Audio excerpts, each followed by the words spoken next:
Bienvenue à notre rendez-vous annuel, le rendez-vous que l'on se réjouit de partager avec vous. La première chose, c'est quelques mots à propos de la SMP, dont je suis le président. Donc ça me fait très plaisir de vous accueillir au nom de la SMP toute cette journée. La SMP dont la vocation est de faire la promotion de la gestion de projet. Et pour faire cette promotion, voilà, on a cette organisation du congrès, on a des soirées mensuelles. Bien, bonjour à toutes et à tous. C'est un réel plaisir pour moi de vous souhaiter la bienvenue ici, à la faculté des HEC de l'Université de Lausanne. Et c'est aussi un réel honneur pour le décanat de HEC de vous accueillir, d'accueillir le congrès de la SMP. Et si on a sélectionné ces sponsors, c'est parce qu'ils ont une réelle plus-value. Je veux dire par là, ils ont vraiment des choses intéressantes pour nous, chefs de projet. Alors, je pense que c'est intéressant aussi de regarder ce qu'ils proposent. Les autres partenaires avec lesquels on travaille beaucoup, ce sont nos partenaires institutionnels.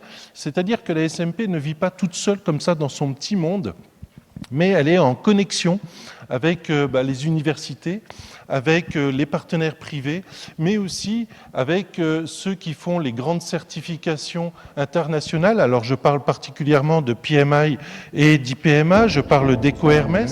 Et j'ai le grand plaisir d'introduire le premier orateur de la journée, le directeur des opérations et des partenariats du Human Adaptation Institute. Il est également chercheur à l'université Paris Panthéon-Assas. Il est spécialiste des systèmes organisationnels. Autant dire tout de suite qu'on a un expert assez important dans le domaine, qu'on se réjouit de vous accueillir et qu'on a bien hâte de vous écouter. Merci.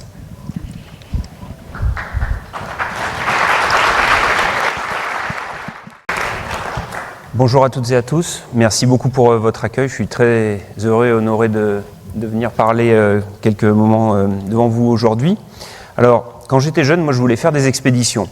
Je rêvais, Cousteau, Jean-Louis Etienne, des grandes explorateurs et exploratrices du XXe siècle. Seulement, d'abord, c'est pas un métier et j'avais absolument aucune idée de comment j'allais pouvoir arriver à ça. Donc, assez classiquement, je me suis dit, je vais faire ce que je sais faire de mieux, à savoir organiser, planifier, gérer. Et j'ai commencé mon métier de chef de projet de manière assez classique. J'ai travaillé dans l'industrie agroalimentaire, dans le chocolat, j'ai adoré. Et surtout dans la logistique, mon deuxième métier. Donc j'ai travaillé pour des entreprises de toute taille pour mettre en place des projets et des schémas logistiques plus ou moins complexes. Et puis un jour, j'ai eu la chance, un peu provoquée, parce que la chance, ça se provoque toujours un petit peu, de rencontrer un explorateur, un vrai, comme dans les livres, Christian Clot.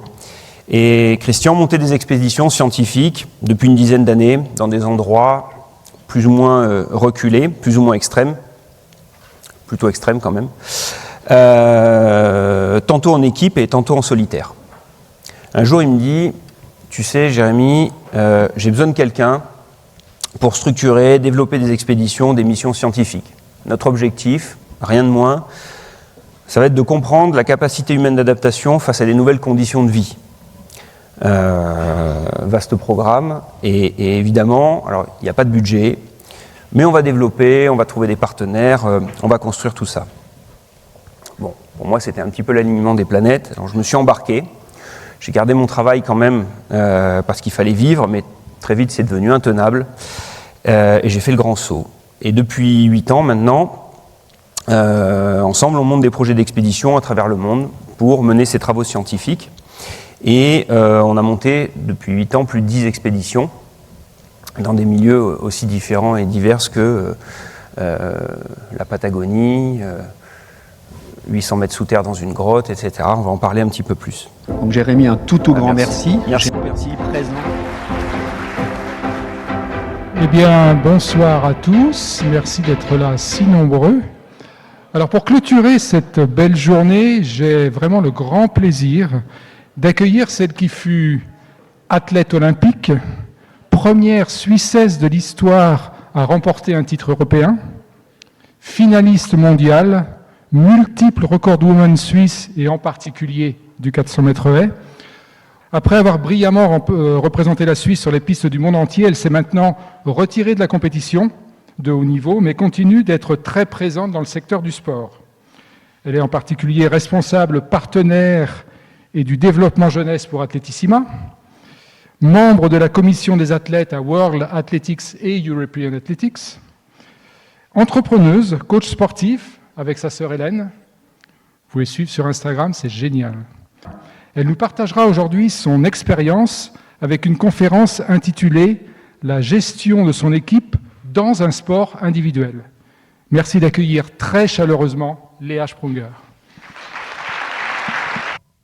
Bonsoir à tous.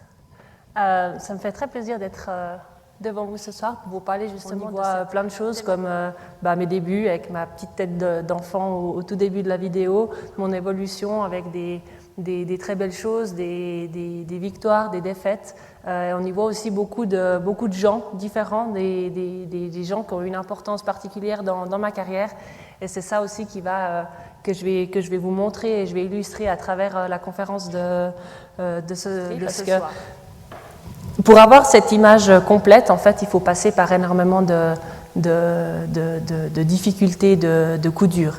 Et j'ai toujours aimé dire, et je suis persuadée qu'en fait, je me suis construite en tant qu'athlète grâce à mes échecs. C'est à travers mes échecs que j'ai appris énormément de choses.